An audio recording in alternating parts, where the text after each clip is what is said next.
Este programa é livre para todos os públicos. Que alegria nós estarmos juntos estudando a carta de São Tiago. Uma carta que tem falado muito ao nosso coração, com direções de Deus muito precisas para nós. E eu quero convidar você a abrir o seu coração para o estudo bíblico de hoje. É o programa A Bíblia no Meu Dia a Dia. E nós contamos com o auxílio do Espírito Santo que nos conduz em cada novo dia, em cada passo que nós damos. E de uma maneira muito especial, o Espírito Santo é que nos conduz no nosso estudo bíblico. Vamos suplicar a presença dele e a condução no estudo de hoje. Em nome do Pai, do Filho e do Espírito Santo. Amém. Vinde, Espírito Santo, enchei os corações dos vossos fiéis e acendei neles o fogo do vosso amor. Enviai o vosso Espírito e tudo será criado e renovareis a face da terra.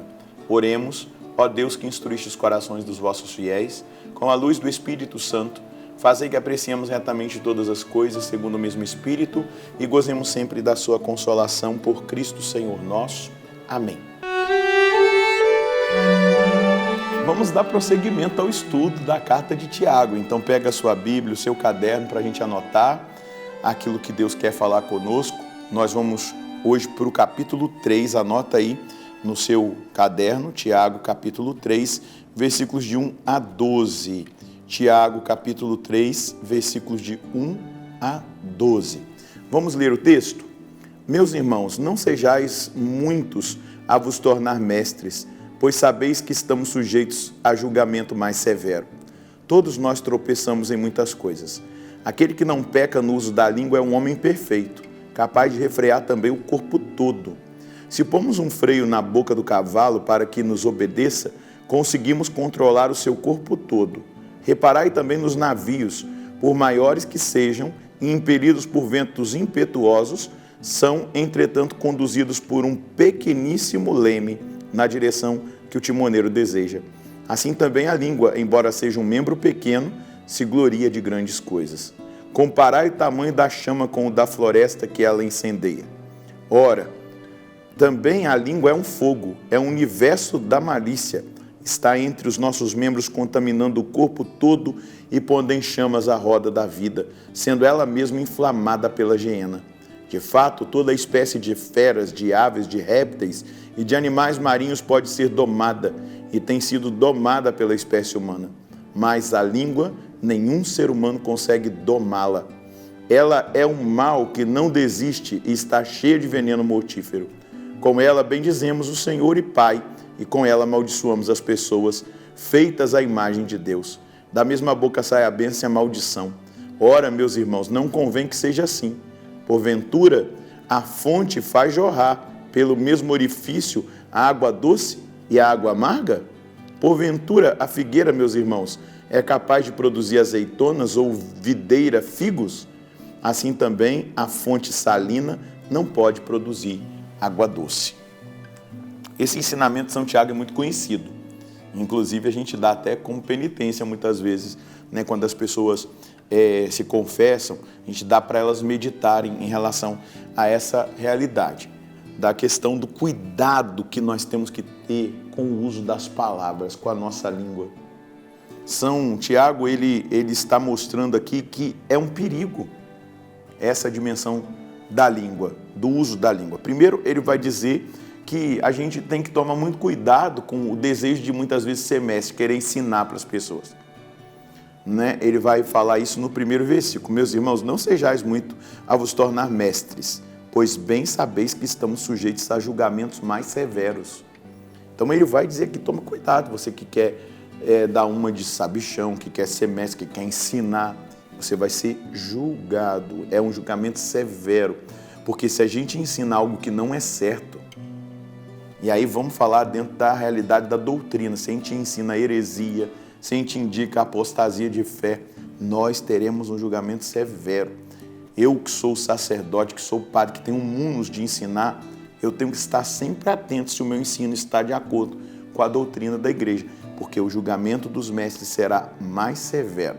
Então, toma cuidado. Não é que a gente não vá se colocar a serviço, por exemplo, na catequese, em grupos de formação, não é isso.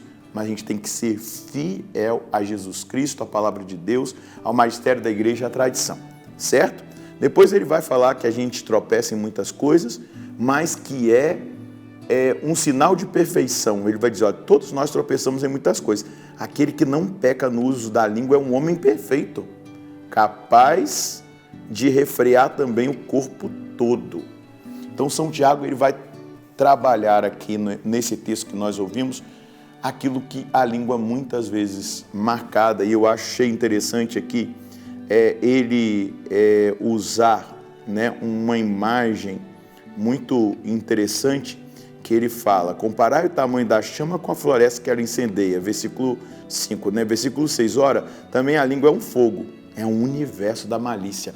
A língua é um universo da malícia, ela é um microcosmo do homem caído, decaído, do homem malicioso, do homem maldoso. Quando eu falo homem, é homem e mulher, da humanidade. Então, o que ele demonstra? Que com a língua a gente pode cair na blasfêmia, que com a língua a gente pode cair nas palavras de maldição, que com a língua nós podemos proferir calúnias, que com a língua a gente pode proferir ostentações, com a língua a gente murmura, com a língua a gente julga ilicitamente. Então, se a gente quer ser santo, se a gente quer ser perfeito, nós precisamos refrear a língua. Quanta verborréia, quanta palavra jogada nos ares, quanta coisa desnecessária muitas vezes sai da nossa boca.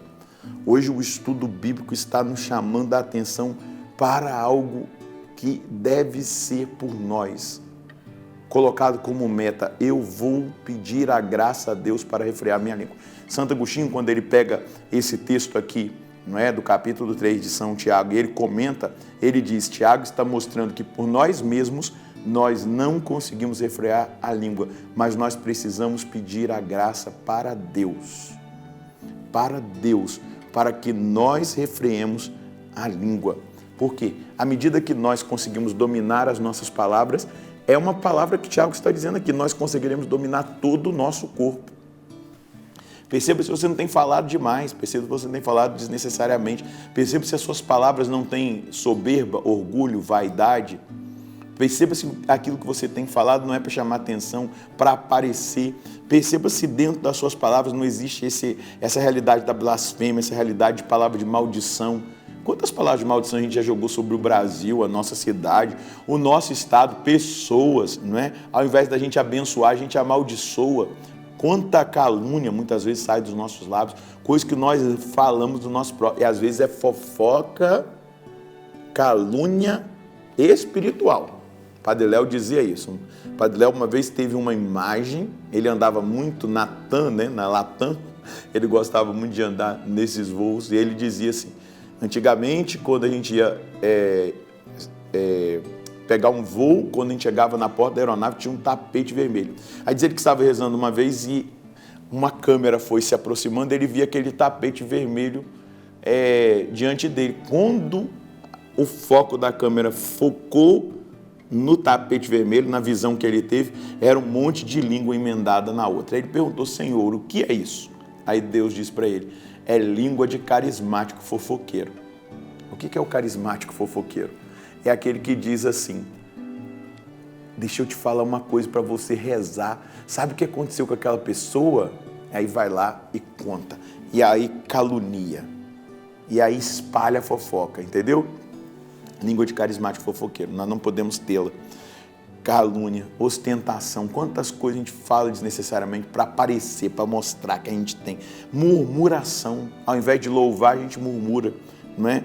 E os juramentos ilícitos que nós fazemos, também julgamento das pessoas. Então, tomemos cuidado, é isso que o apóstolo está dizendo para mim e para você. Tomemos cuidado com o pecado da língua. De fato, todas as espécies de animais são dominadas, mas a língua, vai dizer ele, versículo 8, nenhum ser humano consegue dominá-la, ela é um mal que não desiste e ela está cheia de veneno mortífero. Ou seja, é um mal que nós vamos lutar contra ele até o nosso último suspiro. Não é só hoje, é todo dia. Com ela nós bendizemos o Senhor e Pai, com ela amaldiçoamos as pessoas feitas à imagem de Deus. Da mesma boca sai bênção e maldição. Ora, meus irmãos, não convém que seja assim. Porventura, a fonte faz jorrar pelo mesmo orifício água doce ou água amarga? Porventura, a figueira, meus irmãos, é capaz de produzir azeitonas ou a videira figos? Assim também a fonte salina não pode produzir água doce. É uma posição, é um posicionamento, é uma decisão. E isso aqui vai também ser prestado contas diante do juiz. No entanto, que ele vai usar aqui, ó, no versículo 6, ele vai dizer: está entre os nossos membros contaminando o corpo e pondo em chamas a roda da vida, sendo ela mesma inflamada pela geena. A geena era o lugar comparado ao inferno, onde queimava-se ali lixo 24 horas. Então, presta atenção, toma cuidado com a sua língua, beleza? Eu quero pegar aqui um texto de Tiago positivamente para que nós coloquemos ele como meta, como mensagem de Deus. É o versículo 2. Todos nós tropeçamos em muitas coisas. Aquele que não peca no uso da língua é um homem perfeito, capaz de refrear o corpo todo. Então, a mensagem, eu peguei a mensagem de incentivo. Quem refreia a língua é perfeito e é capaz de dominar o corpo todo. Essa deve ser a nossa meta, a aplicação do estudo bíblico de hoje. Pedir a graça para Deus, constantemente vigiar. Porque não é só pedir a graça, eu também preciso colaborar com a graça. Ah, eu pedi a graça, agora tá tudo bem. Aí vem aquela tentação e eu vou lá e falo. Eu julgo, eu amaldiçoo, eu blasfemo, eu calunio, eu murmuro. Não. A graça precisa ter a colaboração da nossa natureza. Eu peço e eu vou ser provado. E a minha decisão é dizer não, porque a graça de Deus me dá essa possibilidade de dizer não para os pecados da língua. Se você cometeu muitos pecados e estava desapercebido disso, vai confessar os pecados da sua língua. Vamos rezar? Senhor, nós queremos pedir como salmista diante da palavra que o Senhor nos concedeu hoje pelo apóstolo Tiago. O salmista vai rezar e nós rezamos com ele agora reagindo à palavra. Senhor, ponde uma guarda em minha boca, uma sentinela à porta dos meus lábios, para que eu não use da minha língua para nenhum mal, para que a minha língua seja purificada, para que eu consiga dominar a minha língua. E dominando-a, eu caminho na perfeição. E dominando-a, eu consiga também dominar todo o meu corpo, que muitas vezes reage para o pecado, provoca a minha vida ao pecado, as minhas atitudes ao pecado. Então hoje, Senhor Deus, é o meu pedido, e eu sei que é o pedido dos meus irmãos que estão rezando comigo. Ponde, Senhor, uma guarda em minha boca. Ponde, Senhor, uma sentinela à porta dos meus lábios, para que eu vença todo o pecado da língua. Obrigado porque o Senhor chama a minha atenção, obrigado porque o Senhor me provoca a vigilância, obrigado porque o Senhor me incentiva a pedir o auxílio do Senhor, para que eu consiga vencer todos os pecados relacionados à língua. Muito obrigado, nosso Senhor e nosso Deus. Se observe, meu irmão, minha irmã, peça a graça para Deus, vigie e peça mesmo, Senhor, ponde uma guarda em minha boca, uma sentinela à porta dos meus lábios. Eu tenho certeza que aquilo que é para a nossa salvação, Deus nunca nos negará. São Tomás de Aquino nos garante isso. Ele pode negar outras coisas que nós pedimos, mas aquilo que é para a nossa salvação, Ele nos abençoa. Mas constante vigilância até o último dia, porque ela tem essa malignidade presente nela, essa dimensão da nossa língua. Que Deus abençoe o seu propósito, porque eu tenho certeza, se você refreia a sua língua, a palavra nos garante, você será perfeito. Deus abençoe você e a sua família. Nós nos encontraremos no próximo programa, se Deus quiser, no nome do Pai, do Filho e do Espírito Santo. Amém.